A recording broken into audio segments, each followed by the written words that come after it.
Check out Paddy Power's new and exclusive Cash Card Plus, available to use online, at ATMs or even down the local. Paddy Power, you beauty.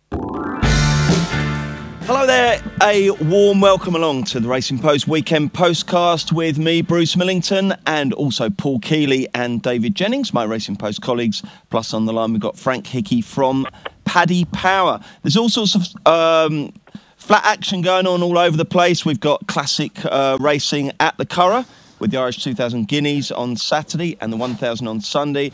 And then on Saturday there's also decent stuff on ITV4 at Haydock, Goodwood and York.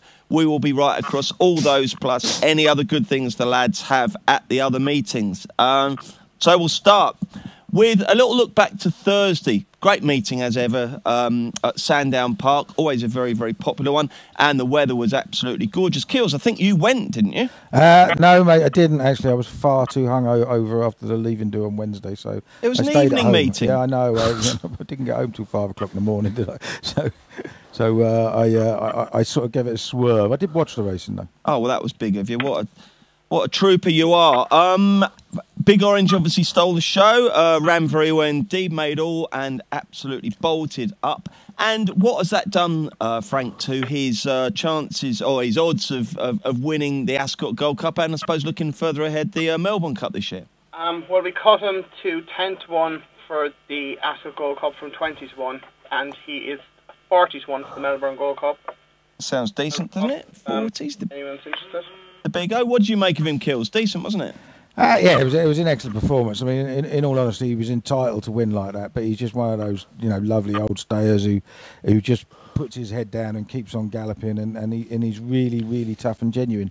Now, looking forward, the problem with the Gold Cup is it's 2.5 mile. I'm not 100% certain he gets that far.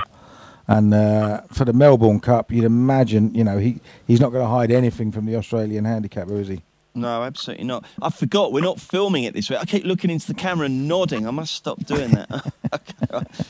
Okay, let's look ahead to Saturday. 4:10 at the Curragh. It's the Tattersalls Irish 2000 Guineas, for which Frank Hickey Churchill is a very warm favourite. Yeah, he's our 4-11 favourite. Irish Correspondent is 6-1. Thunder Snow and Lancaster Bomber 10-1. Glastonbury Song 25-1. And Spirit of Valour is the outsider at 33-1. David, one question I want to ask you before we analyse the race itself. What's the experience going to be like at the Curragh tomorrow? Because obviously they're renovating it, aren't they? And you did a piece recently about it. I mean, will it be okay? Will it be a fun day out for everyone? It'll be fine tomorrow, Bruce, because the crowd won't be as big as it will be for the Derby and Irish Champions weekend. But it's astonishing, really. I just don't know where people are going to watch the races from, because it's just a load of marquees, and they've done a terrific job with what they've been dealt. So basically, with what they've done is terrific it's all they could do. But it's just absolutely ridiculous that they're racing. Like it's I just can't get over it. Like where should they be racing them this year? Obviously, the French, while Longchamp was being rebuilt, stuck the Guineas over in Deauville, and the Arc is at. I would have sent the bigger meetings to Leopardstown and the smaller ones to Naas. I think it makes perfect sense. Leopardstown is well used to hosting big meetings, and it just makes no sense for an experienced point of view for a racegoer. I think it'll be fine this weekend, but I think on Derby Day and St Leger Day, I think it'll be a disaster. Right, what about Churchill then, David? How far will he win by? I think he'll win quite convincingly, to be honest. I've looked back at the 2000 Guineas at Newmarket a couple of times, and one theory I have on it, and the boys will probably they'll either back me up or disagree, but I don't know if he raced on the best part of the track that day. I know usually the standside rail at Newmarket is the place to be, especially in the Guineas, but I just wonder, looking back on a couple of races that day, very few that day came up the near side rail and won. I think he was probably, while the second was unlucky, as Frank knows, Barney Roy, I just wonder, was he a little bit of value for slightly more than the winning margin? I think he's better than these. I love Irish Correspondent. I think he's a gorgeous colt that will end up being a Group 1 winner, but I don't think he's as good as Churchill. I'll give a mention to one horse that I gave as my horse to follow for this year, was Glastonbury Song, who's obviously not up to beating Churchill, but he's a very, very good horse. You want to hear Colin Keane talking about this fella. They can't get him off the bridle at home. He's one of the best horses they've ever had.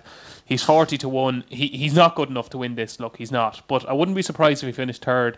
So my 1, 2, 3 would be Churchill to beat Irish Correspondent to beat Glastonbury Song. Keels, David's theory about Churchill kind of flies in the face of common sort of consent on the Guineas, in so much as everyone thought, oh, it was great the way they got him to grab the rail, and then the other Ballydoyle horses kind of drifted off and made life a bit tough for the others. What did you make of it?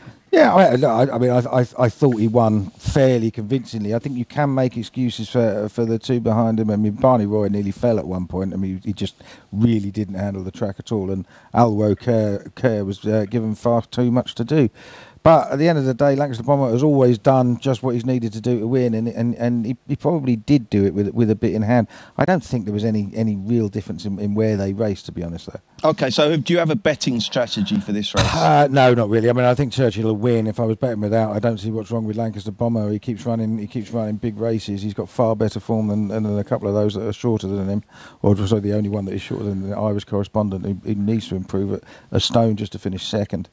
And I think, I don't know what happened to the Thunder Snow last time, but I'm not sure that he's really a miler anyway, and I think Lancaster Bomber will be second. I'm not sure that a classic winner has ever had a P as its previous form figure, so that would be interesting. Frank, what's your view of the race? Are we too early for betting without? We haven't. We should have it up about 4 o'clock today, Bruce. Okay, mate. I would definitely be with Paul here that Lancaster Bomber would be the one for me in the betting without. Like, think about it, he was second in the Dewhurst, second in the Breeders' Cup Juvenile, fourth in the UAE Derby when he missed the break, and he was close fourth in the Guineas. And fair enough, Thunder Snow kind of is closely enough matched him in a few lines of form. But yeah, I just think he's rock solid. He'll run his race. He'll probably be 2 or 3 lengths behind Churchill, and that's probably good enough to be second for me. Okay, lads, or rather more specifically, David, we've got a ton of races to get through today. I know that everyone listening wants all the tips, so do just make sure you're as concise as you can possibly be today. So, David, with that in mind, kick us off on the 3:35 at the Curragh, which is the Weatherby's Island Greenlands Stakes, a Group 2 over 6 furlongs. I promise I'm going to do my very best now. I really am. Acapulco is going to be favourite here. I'd say it's pretty short. Frank, is he? I don't even think we have the betting for that yet, because the final feed only came through there about half an hour. Yeah, we don't have the betting for that just yet. All right, I'd imagine David, she'll be about 4 to 6 or so.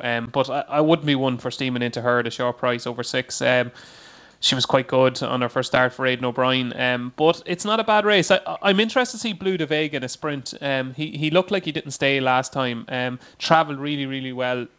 Traded really short and running that day at Naas over 7. Alice Springs was second. Diamond Fields won at the Gladness Stakes. But I just think probably needs a bit more cut in the ground. But I will be interested to see him over 6. Pat Smullen is booked. I thought it was probably a no-bet race. Okay, fine. So that's a no-bet race, and you've taken about 50 seconds. A little bit of work to do there. Keel, 3:35 Curragh. Any view from you? Not massively, mate. No, there's Acapulco's probably a solid favourite. There's lots of the others have run really badly lately, haven't they? Downforce, terrible last time. Only mine the last time as well. Sudwa. So it's a race I'd leave alone. I think the favourite will probably win, but I'm not particularly hot on her chances of Royal Ascot. She's fairly short there. Frank, got a view on it? Yeah, I just was a little bit worried, but Acapulco stepped up to 6. I know she's won over it before, but I thought she might be a small bit vulnerable. Again, it's not a race I'd be steaming into.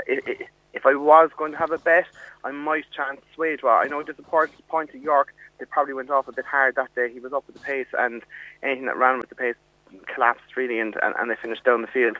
He may have needed the run as well. He'd be a token suggestion, but it's not a race I'd be getting stuck into. Okay, the other Group 2 is the 440 for the Lanwades Stud Stakes. A mile and only 5 go to post here. DJ, who's going to cross the line in front? I've come to the conclusion that Opal Tiara simply has to win for these reasons that I'll really quickly run through. Craig's Pipes needs softer ground, not good enough anyway.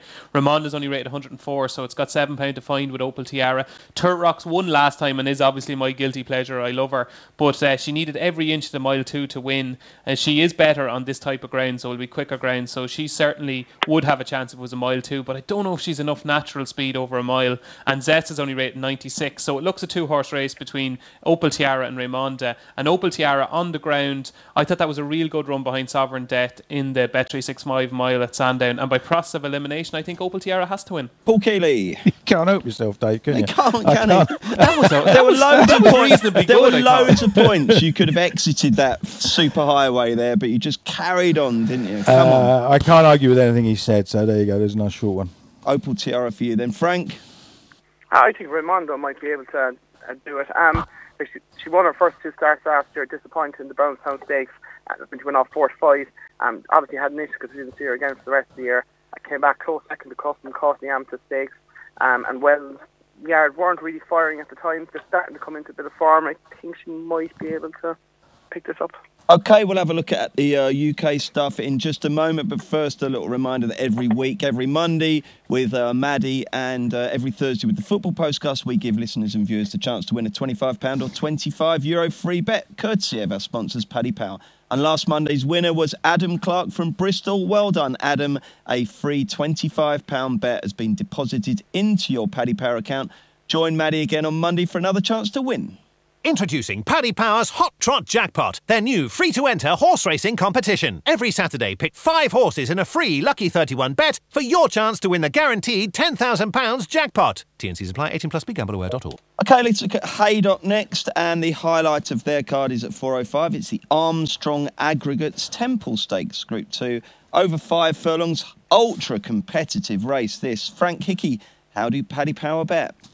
Yeah, we've joined favourites. Washington DC in Quiet Reflection are 4-1, Catchy 13-2, Priceless 7-1, Kotai Glory, Take Cover and Wadi 8-1, Gold Dreams 10-1, and we're 16-1 bar. We'll stick with you. You can go first, Frank. Who's going to win?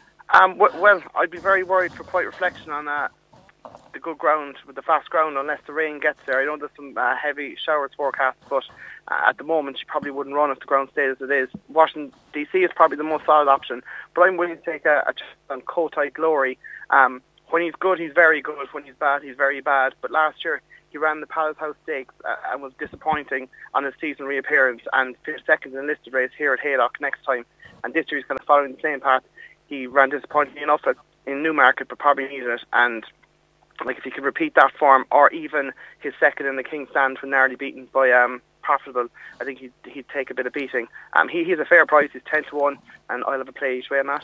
I can hear the sound of stolen thunder, Paul Keeley. Yeah, absolutely. He's definitely the one for me. I mean, the thing about what happened at Newmarket is he stumbled coming out of the stalls, and that left him last. And he normally races fairly prominently. And just as he was starting to make ground, he then ran into the backside of the Rag Royal Berth, and he finished really well afterwards. Now, I'm not saying he would have, even with a decent break, he'd have got on top that day, but I think he was miles better than the actual result.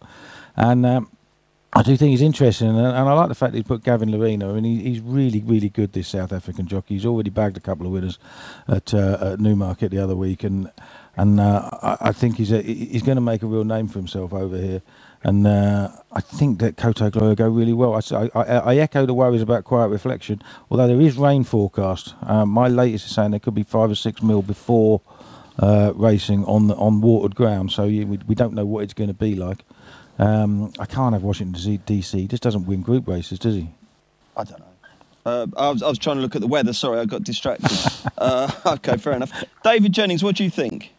Yeah, it's interesting. The two lads have picked out Kotai Glory from the Palace House Stakes, but I thought the real eye catcher was Catchy, to be honest, literally Catchy. I thought he ran a terrific race, missed the break. I know Kotai Glory did as well, but was kind of hampered at the start, and I'm certain that Richard Kingscote didn't want to be so far back. And if you go back to the Commonwealth Cup last year, Catchy would have won that if he didn't drift the whole way over to the near side rail. Surely lost more than a length in defeat to Quiet Reflection. I think he could be a sprinter to follow this year, and he was 8 or 9 to 1 earlier in the week. I thought that was a bit of value, and that was just 33 seconds, Bruce. That was very good indeed. I'm starting timing myself. Well played. The 3:30 at Haydock is the Armstrong Aggregate Sandy Lane Stakes. Armstrong Aggregates are a new sponsor for me. Anyone else heard of Armstrong Aggregates? Nope. No. Apparently they meet all your sand and gravel needs, and they're very welcome. Racing needs all the sponsors it can get. So hopefully the Armstrong Aggregates people have a great day at Haydock tomorrow.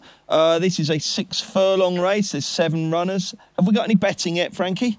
We do. Harry Ainsley's our 5-4 favourite. Mubtazim is 7-2. Second Thought 5-1. Coach Vanity 8-1. Brian the Snail 9-1, and it's 16-1 bar. Kills, is there any reason why Harry Angel won't win this? Well, he can beat himself because he just seemed to be a bit of a nutter. He was very, very, very free last time at Ascot, but that was a good run. He was giving £4 to Blue Point, and he only got beat a length and a half, and he was just ridiculously keen. Now, if he can get rid of that freshness, he could be a really, really good sprinter, and I don't see any reason why he's gonna get the form turned around by the second favourite Mubtazim, who was third, and looks to me like it wants another furlong. We don't know what's going to happen with Brian the Snail because he was so poor last time at York. I don't know what that was about, but he's back out again quickly, and obviously he went off odds on for a listed race there, so he's supposed to be better than that. But no, I can't really see anything beating Harry Angel. Can you, David? Yeah, Paul says that Harry Angel is a nutter. I love nutters. I think he's really, really good. He's 5-4 now. I think he'll go off about 8-13. I think he's head and shoulders above these, and I love that run against Blue Point, as Paul said. Given the weight away, given what went wrong in the race, I think he could be a sprinter to follow this season. I think he's very good. I think he'll go off very short. Frank? He ran that time in Ascot, and I nearly got shot in the office when, straight after the race, I said Harry Angel will definitely beat Blue Point the next time. And everyone looked at me as if I had three heads. I was like he did everything. He was slow out at the start. He was keen. Even when he came to the winner, he hung left. He did everything wrong, and he was giving away £4. This thing is a machine. If he can just learn to settle a bit, this is a Group 1 sprinter 100%. And I would actually say that 5-4 is like pick it off the ground. Really? So you're going to be lumping on, are you, Frank? Oh, it won't be 5-4 as soon as I get the price and change the odds there in a couple of hours. Aye, and there's a fair bit in Frank's tank at the moment. Excellent. The lads all agree that Harry Angel's a good thing in 3:30. The 2:55 is a race that I would suggest is a little harder to have a strong opinion on. It's a 15-runner handicap. Boo, 15 runners. That's no good to us. Although I'm sure Paddy Power are betting 4 places anyway, aren't you, Frank? We aren't at the moment, but I imagine we might be this evening. I can't confirm it yet, but there's a non-runner I think in there. So okay, give us a show. Yeah, we are 11-2 Matt's Prize, 15-2 Naval Warfare, 8-1 Musterid, and Indian Dandy, and Graphite Storm. Prize admission is 9-1. Russell Matt 10-1, Masham Star Fire Brigade 12-1, and we're 14-1 bar. And Frank, is there anything in this race that can help us to boost our Harry Angel betting bank? Well, I was having a look at this race last night, and there was one I thought was a little bit overpriced called Naval Warfare. I think it was 10-1 last night. Apparently it wasn't really fancied last time at Leicester, needed the run, etc., and it still managed to win pretty handy. It cost me a few bob because I backed the horse that ended up being second on the back of that info. But the third horse, Art Echo's, come out and won nicely since. It's got £8 for that race, but it looked like it'll come on a fair bit for it. And of course, we know Andrew Balding's in good form. I think this is a good chance of being over 100 rated horse, and I'll be willing to take that each way at whatever 8, 9, 10-1. Frankie likes Naval Warfare. Start your stopwatch, DJ. Yeah, if Frank fancies Naval Warfare, I fancy the one that just beat it in a Foss Last Maiden last July, Matt's Prize for Roger Charlton. I thought it needed to run badly at Newbury on its reappearance, and all its form from last season's worked out really, really well. Even if it started off with second to Larchman Lad in a maiden, won at Ripon a 3-runner race, and then was third to Khalidi. I think off a mark in 90, Kieran Schumacher takes off £3. I thought Matt's Prize was interesting at around 8-1. Matt's Prize. Okay, Kills, who do you like? Yeah, well, Naval Warfare was definitely on my shortlist. But it's funny, the same owners, Qatar Racing, have had 2 horses entered in this and the 7 furlong handicap at Goodwood, Naval Warfare and Bless Him. Now, Naval Warfare could have got in that race at Goodwood, which is more valuable, and he could have got it off near bottom weight and in the handicap, and instead he's running here. While Bless Him runs in the other one from out of the handicap. I can't quite work that out. But having had a look at him, he's got a real big knee action on him, so I wonder whether Goodwood wouldn't suit him and Haydock will suit him better, especially if they get the rain. However, the one that interests me most is Private Mission of Hughie Morrison. Now, Morrison's got a really good record with 3-year-old handicappers at Haydock. I think he's had 5 winners and 3 seconds from 15 runners in the last 10 years or so. And the only horse in that spell that he ran in this race was Sagramore, who won this and then went on to win the Britannia at Royal Ascot. And he won really well at Leicester on his first start since December. Pulled away from pulled away from a short price favourite trained by Roger Varian and was never any stronger than at the death. So we really appreciate the step up in trip. And the rest were 3 lengths and further behind, and I think he's probably quite a decent horse and a mark of just in the low 80s, mid 80s, 85 I think he is. Exactly the same mark that Sagramore won the race off. He makes appeal to me. Okay, get you with your high knee action. I didn't think you'd studied all that. No. It's quite marked, this one, though, so it surprised me. I mean, it was good to firm when he won the other day at Leicester, but when he won at... well, it must be like the can for you to notice it. Oh, no, it's quite noticeable. All right, fair enough. We'll go to Goodwood. I was at Goodwood yesterday, and it was absolutely gorgeous. Honestly, lads, there was a point at which I thought I was in heaven. I was just standing there watching that beautiful view and the runners going to post. The sun was beating down. It was absolutely lovely. You've been to Goodwood, lads? Frank, have you been over? I've never been to Goodwood, no. You must do so. And you could, now with all the money you won the other week, and get a private jet over with Jill and have a great day. DJ, have you been to Goodwood? No, it always clashes with Galway, so I haven't got a chance yet. Well, there's loads of other meetings there as well. Honestly, it is one of the great places. It's absolutely beautiful. Love Goodwood. Let's see if there's any decent bets here. There's a couple of races on ITV4. Starting with the 2 o'clock, the Matchbook Betting Exchange Festival Stakes. A listed race over 1 mile and 2.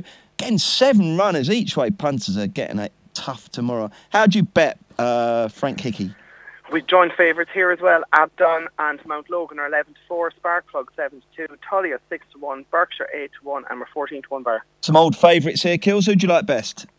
I think just Mount Logan, just on the fact that Roger Varian's in great form and he loves this track. He's already won there 3 times. He tends to run a lot of his best races there, and I think he'd take a fair bit of beating. It's a trappy race. You could make a case for quite a few, but I think he's very solid round there. Who'd you like, DJ? Yeah, really like Mount Logan. He's been gelded since you saw him last, and Goodwood form. I think he's one of these real types that Roger Varian does really well with one of these older horses. He's 6 now, would you believe? He's won 6 of his 18 starts, ticks loads of boxes. I think he'll win. Who do you think, Frank? That's full house, Bruce. Mount Logan for me. I think tomorrow's his day. Aberdeen gelded, and he's 3 from 5 at the track. Love that. Well done, boys. Excellent stuff. 3 votes for Mount Logan, and the other televised heat at Goodwood is the 3:10. The winners are welcome at Matchbook Handicap. 7 furlongs, 12 runners. What's the latest betting from Paddy Power, Frank? Yeah, Haroob is 4-1. Bless him 5-1. Hyde Park 6-1. Ardwolf 8-1. The Wagon Wheel is also 8-1. Top score Medahim and Seashack 10-1, and we're 12-1 bar. Frank, we'll stick with you. Who's going to win? Well, I'm not sure who's going to win. I'm taking a punt on one that's out of the handicap. Seashack, he was behind Haroob last time, and he's actually £6 wrong here when you include the jockey's claim. But his track form is quite decent. He was 3rd in the Strong Maiden here, and he won subsequently. And it's just because of the track form and willing to give him a squeak at, I think there's as big as 14 or 16-1 out there. So I just have a small bit each way on him. Frank likes Seashack. DJ, who do you like? Oh, it's very boring, Bruce. I think Haroob is very, very good. Again, for Roger Varian, same colours. I think it's reasonably interesting that David Egan has been booked. He takes £7 off. They think the world of this horse, and if you go back through his form, the form could hardly have been franked any better by Battered, who was 3rd to both Haroob and 4th even to Haroob and Seashack last time. I can see Frank's angle, and Seashack is probably too big of a price, but I just wonder, is Haroob a star, and could be a group horse. So yeah, Haroob for me. I think 4-1 is fair. Not quite sure why you chose to preface that particular piece with "this one's very boring," but anyway, because favourite. Thanks for warning us. I see what you did there. Sorry. Who'd you like, Kills? There was two that I were interested. One of them was Bless Him, but I can't really back him from £5 out of the handicap. He did travel. He travelled for me like the best horse at Doncaster last time when he was beaten. But I'm going to take a chance with a top weight, Top Score, who represents the Guineas form, but having been 7th to Churchill.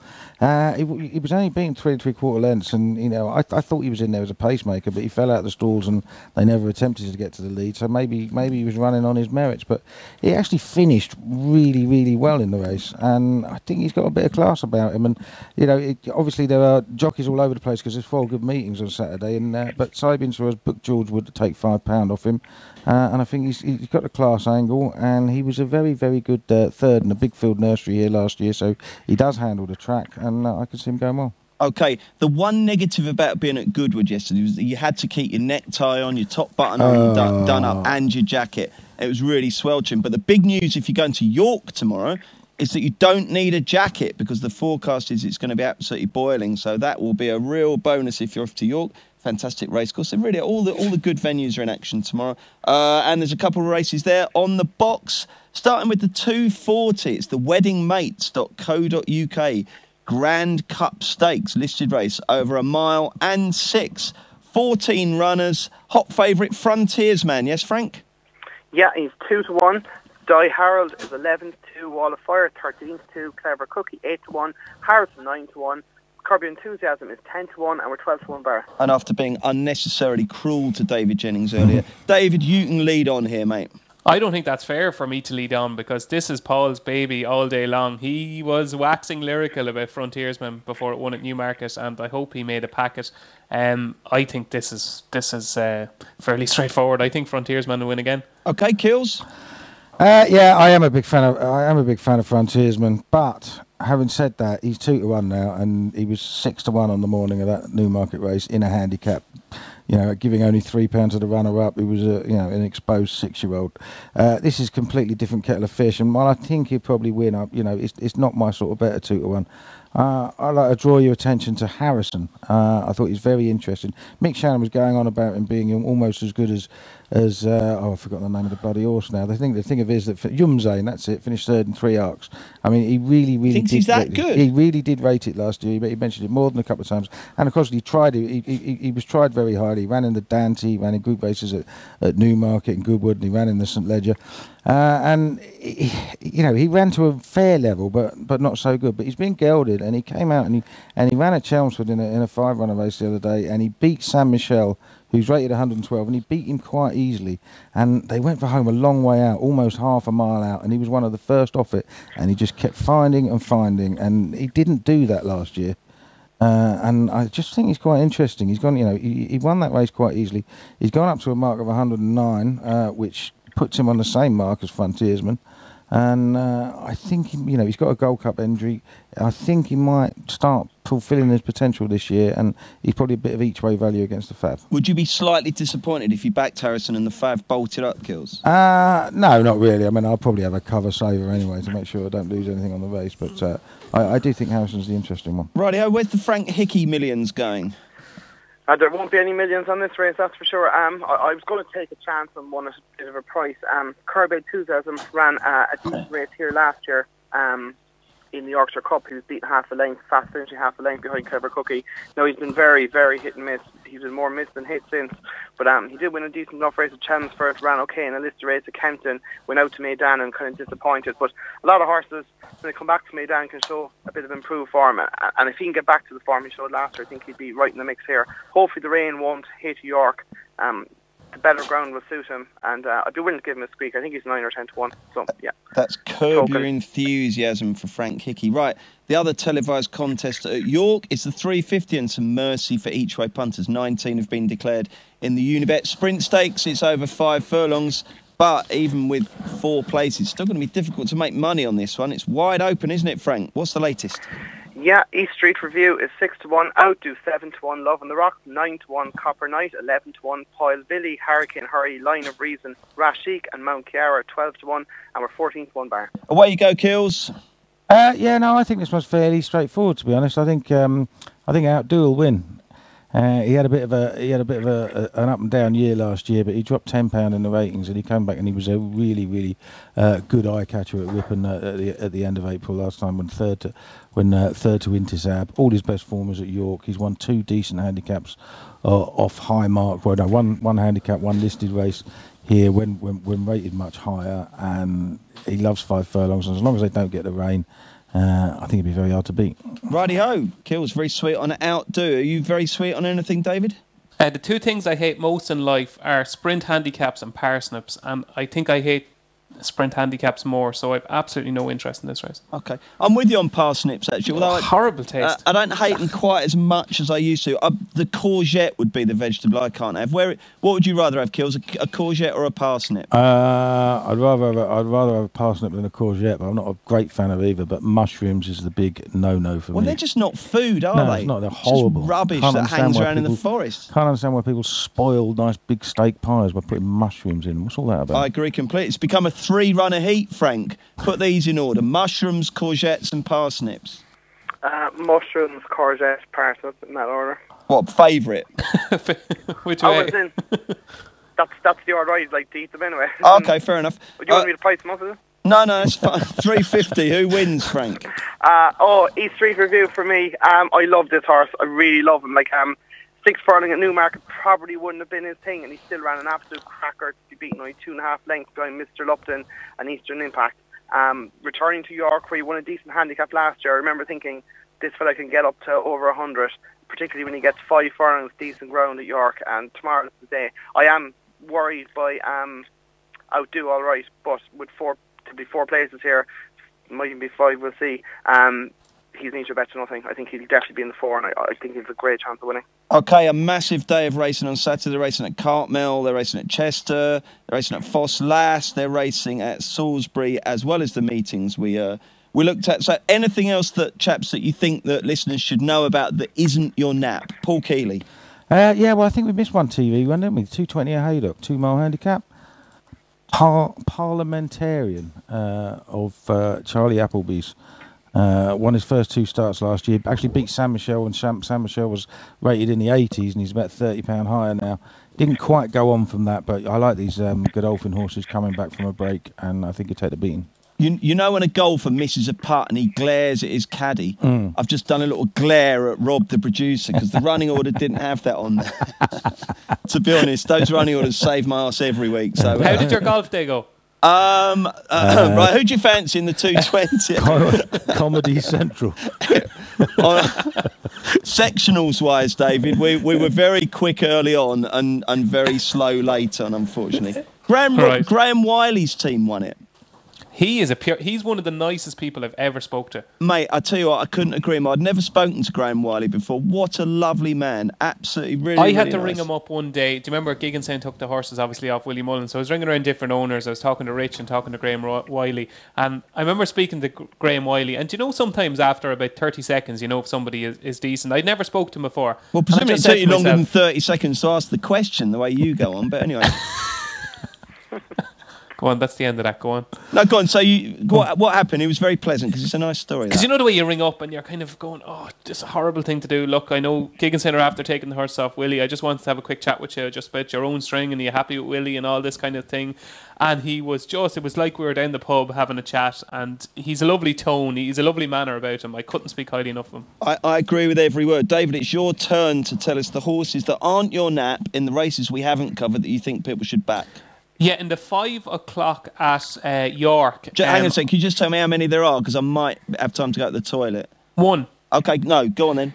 Yeah, in the 5 o'clock at York, I thought Canberra Cliffs won with a lot more in hand than the 3/4 of a length she beat Size Matters by at Beverley. She's gone up £4 for that, but she made up ground rapidly early in the home straight that day.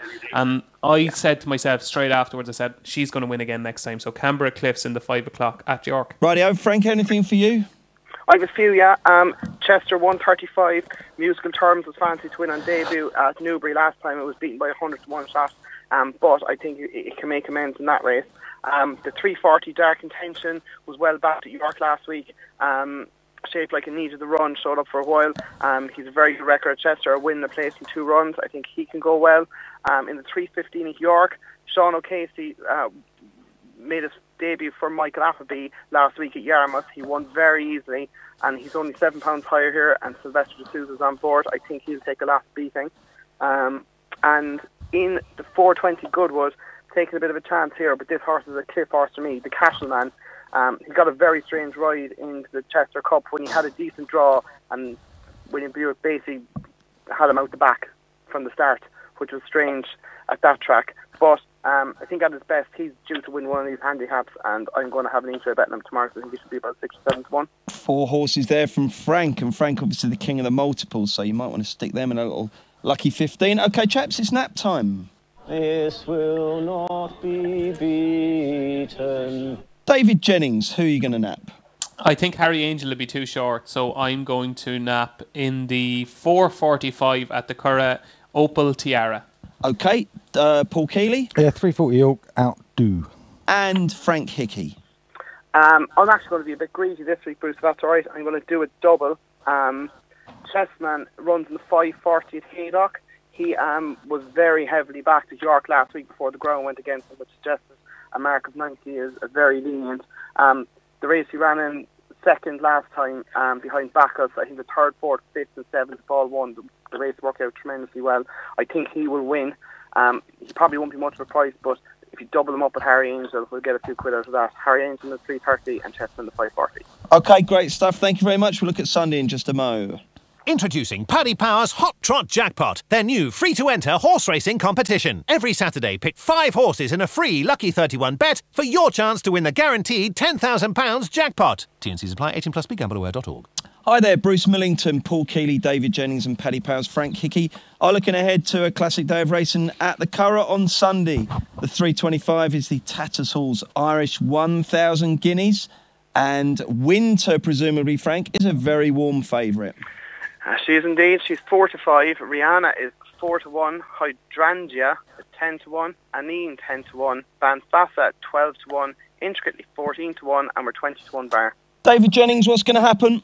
I fancy Rihanna quite strongly, actually. I know it's hard to pick holes in Winter's form, and was very impressive at Newmarket. But I just thought Rihanna, I love the way she's been built up for this race, and she did beat Rhododendron in her maiden at the Curragh back last June, and I think she's improved since. I think she needs quick ground, and she was really, really impressive at Naas earlier on this month. She beat Rose de Pierre by 2 3/4 lengths. Listening to Shane Foley, obviously Pat rides, but Shane Foley and Mick Halford talking about Rihanna, they think she's improved a ton since that Naas run, and I just think she's a bit of value against the favourite. So Rihanna for me, Bruce. Righty-ho. Frank, who do you think? Even though Winter did me a turn in the 1,000 games in the English version, I agree with David here. I think Rihanna is the value at 4-1. She probably needed to run the first day. She was very impressive the last day, and I agree. Fast ground being her favourite. I was looking at the forecast there. I don't think there's too much range. The shower are too forecast, so I think she'll give the favourite a right run for her money. And she's bomb-proof each way if the 8 runners stay there. Yeah, exactly. Like if you just want to play each way, that's the way to go. Worst case scenario, you'll get your money back. Only one Fav has won this in the last 7 years. Kills, are you going to keep faith with Winter? Yeah, I thought she won that race pretty well, and I think it might have been a fairly strong one too. I know people were a bit critical of Ryan Moore and Rhododendron, but I think she won pretty comfortably in the end, and all that money for her early in the week, they knew how good she was. Obviously, she's got to keep on improving, but she's got the best form in the race here. The two that interest me at massive prices, much bigger prices, are Hydrangea and Intricately. Neither of them ran their race in the Guineas, and I don't know why, and they're much better than that. I don't know so much about Rihanna, and I respect the boys, but I think Winter will take a lot of beating. One good stat for you here, Bruce. Aidan O'Brien has never won the Irish 1,000 guineas with the filly that he won the English 2,000 guineas with. Obviously, Minding was obviously just beaten last year, but he's never done the double with the same filly. Okay, I won't dig you out the fact you said 2,000 guineas, but no. 1,000 guineas. Edit that, Rob, will you? 1,000 guineas. No, we'll leave that in. 220, the Tattersalls Gold Cup, a Group 1.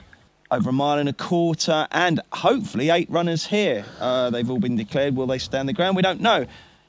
It's going to be. I don't think it's the greatest Tattersalls Gold Cup of all time, but it's a competitive enough heat. How do you bet now, Frank Hickey? Yeah, Deville is 11-4. Moonlit Magic 130. Decorated Night 4-1, along with Somehow. Success Days is 11-2, and we're 16-1 bar. Frank, we'll stick with you. Yeah, nothing's really grasped me in this race, but I'd be willing, if we get to level 8, if Decorated Night's floating around 5-1, I'd be willing to take an each way pop on him. He won last year at Leopardstown over 9 furlongs, a furlong and a half further, but he ran well in Maidan as well, where he won before finishing 6th in I can't remember the name of the race, but the ground had gone a bit soft against him. I think he needs a fast to be his very best. I'd be willing to give him a squeak in the price. It's not constant though. David, what do you think? Absolutely, Decorated Night for me. I'd be a little bit more confident than Frank. Roger Tarleton has won this race for 2 of the last 4 years with Al Kazim in 2013 and 2015, and it's a process of elimination job here, because I wasn't convinced by Deauville last time at Chester. I thought Poet's Word was the best horse in the race that day. Moonlit Magic I couldn't have him. I thought he was very, very disappointing behind Minding last time. And as well as that, somehow is coming into the race, obviously on the back of finishing fourth to Ribchester in the Lock-In, and it's an afterthought because Minding is out. So all of them, I'm not sure if any of them have been trained for the race, whereas I'd say Decorated Night has, given that Charlton's record in the race, and I wouldn't be surprised if Decorated Night went off favourite. Righty-ho, Keels, what do you think? Have you got a strong view? Yeah, I'd echo those two, and I'd be even more confident than Dave. How about that? Yeah, I think I really did like this horse last year, and he definitely wants fast ground. And in the Dubai turf, they just had all that rain, and it was no good to him whatsoever. And I think going up another furlong and a half will suit. He's got a proper change of gear, this horse, and I think he'll win, and I think he should be fair. Wow, so that's 3 votes. What was the other one we had earlier in the podcast? Harry Angel. Mount Logan. Mount Logan, yeah, blimey, that's 3 hat-tricks today. Okay, excellent stuff. David Jennings, I'll unleash you on the rest of the Sunday Curragh card. I think I have an absolute certainty. I think in the 4 o'clock, it's a Premier Handicap for fillies. Maggins Moon for Johns and Declan McDonough. She should have won in her reappearance, and by all accounts, she wasn't supposed to win because I think they felt that she'd improve a ton for the run. She drifted out to 8th from being 7-2 in the morning. She was beating a neck that day, but she travelled really well and then got her second wind and was only beating a neck by apparition.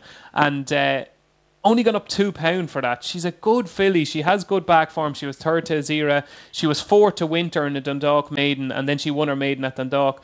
I think she's at least £10, if not a stone better than her current mark of 82, and I will be shocked if Maggins Moon doesn't win the 4 o'clock at the Curragh. Brilliantly put, David. Well said, my friend. Frank, what else do you like at the Curragh? I thought Red Label was a little bit interesting in the 250, the Gamble Stakes. You'll be able to pronounce it better than me, David. Gamble, yeah. Gamble. But yeah, it came from Luca Kamani to Jesse Harrington, and it won nicely, beating Taj Mahal at Gore in the last time. I think a bit of better ground might even suit it, and I think that will be interesting. And probably a bit of loyalty. Bombacina was part of the multi a couple of weeks ago, and she looked tough as nails at Killarney last time as well, and I'd be willing to give her another go in the 4 o'clock of the Curragh, even though David's after Don't Jesse. Keep your money, Frank. Keep your money. Don't back against this Maggins Moon. Anyway. Fair enough. Okay, Kills, have you had a little look? Yeah, I've got one. I've got one at Utox in the 4:15, the Clark Chase for the Sir Stanley and Lady Clark Challenge Trophy. There are several informed horses in here, so it's going to be competitive. But I think a chance is well worth taking on the veteran Ballynagour. This time last summer, he was in really, really good form. He was second to Dropout Joe in the summer plate at Utoxa, and then he was second at Market Raise, and those two runs off marks of 152 and 157. Now he ran 3 times over the winter, all in races that were really competitive. Got beaten all, and then he travelled fairly well in the Grand National last time, and he runs tomorrow off a mark of just 141, which is the lowest mark since he won the Burn Group plate in 2014. And I think if he's in decent form, he might take some beating. Bruce, can I give one more? Yeah, of course you can, mate. Really, really quick. In the 4:30 at the Curragh, this could be a prize too. Weather Watch for Jessica Harrington, I think is really interesting. I think he's had a wind up since you last saw him. Won first time out last season in a hurdle race at Tipperary. Goes well fresh, and the ground should be perfect. Cheek pieces on. Tom Socks Madden takes off £5, so it's down from a mark of 83 to 80 for the new flat season. I think Weather Watch is really interesting. We're talking of Weather Watch, Kills. All those tracks that race in Britain on Sunday, Fontwell, Utoxeter and Kelso, they're all our favourite distance buying tracks, aren't they? So if we get a bit of rain there... yes, it could be hammering down everywhere. We could be led badly astray there, couldn't we? That's no good, is it? Right then, weekend plans, chaps. Frank, what have you got on? I'm working all weekend, Bruce. Oh, Nothing no. exciting for me. Yep. How does your new good lady wife react to that when the rotor's so unkind? Does she mind? She's fine. Is she? Out to the shops, Bruce. Yeah, excellent. Someone's got to spend all that money. DJ, what have you got on? I'm in the Curragh both days as well, very boring. And I haven't been in the Curragh since I wrote my column criticising them, so I'm sure I'll get a lovely welcome when I arrive. Bowling, puff your chest out, and if anyone wants to have a go, you stand your ground. You made a perfectly good point there, David, all right? Don't kowtow to anyone. What will Aoife be doing to occupy herself? Aoife this weekend, what is she doing? I don't know. I've actually a stag as well on Saturday night after the races, so I don't know what she's doing. She might go out with the girls. It was her birthday during the week, actually. It was her birthday on Wednesday. Was it? What did you get her? I got a load of stuff. Did you? Loads of stuff like jewellery and we're going down to the Europe. Do you know that hotel I was telling you about in Killarney? Yeah, we're going down there, but I got like a spa treatment, so a massage and a facial and stuff like that as well. So Lovely. She got more than she should. I wouldn't have a clue what jewellery to buy my missus. Would you, Keels? I know, I just wouldn't buy any. I mean, it's just bits of metal, isn't it? Yeah, it's just loads of metal. Can't have it at all. Yeah, I think your career as a marketing executive for the jewellery trade might I went out and bought some metal and rock today. Well, I must admit, I do agree with you. A metal ring with some crystal on it. That's pretty So do I actually agree as well. Yeah, it's all nonsense. Keels, what about you? What have you got on this weekend? Yeah, well, I'm off the weekend. I've got a mate who's Saturday and I have an all-day card school and watch the FA Cup final. I don't know whether I'm going to that yet. I think we're short of runners, so it might be called off anyway. Other than that, doing very, very little. Although I have to cut the grass before it lashes down. And all day what?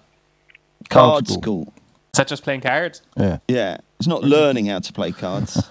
He did that about 40 years ago. Kills, and mention of the cup final there is very painful for me because I think my very first cup final was 1972. I think I'm going to miss my... I've always made it a rule in life. You watch the cup final. It doesn't matter who's in it, it's the cup final, you watch it. But tomorrow, instead of settling down for a potential Chelsea power show, guess where I am? I can't imagine, mate. No, the Chelsea Flower Show. Yes, oh my I'm God. at the Chelsea. You're not. I am at the Chelsea Flower Show. Right, no, that is definite grounds for engineering an argument in the morning. It's desperate, isn't it?